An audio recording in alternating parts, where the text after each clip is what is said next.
Well, as you can see, this post is all loosey-goosey. It's also pretty screwed in there compared to the other side.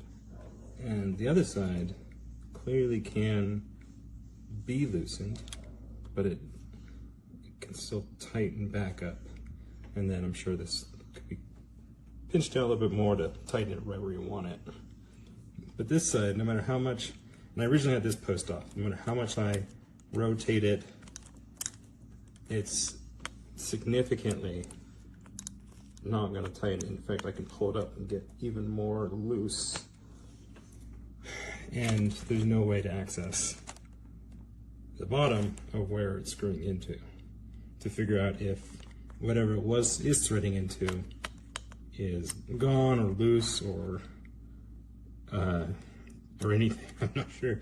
So anyway, no way to fix it, because even screwing this down more, there's just not enough to thread it all the way down and then even recede into where you can see this other one is. You got a lot of space to keep doing down, and it's already tight.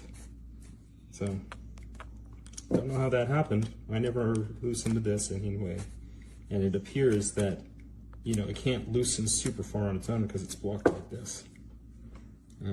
Hope this helps.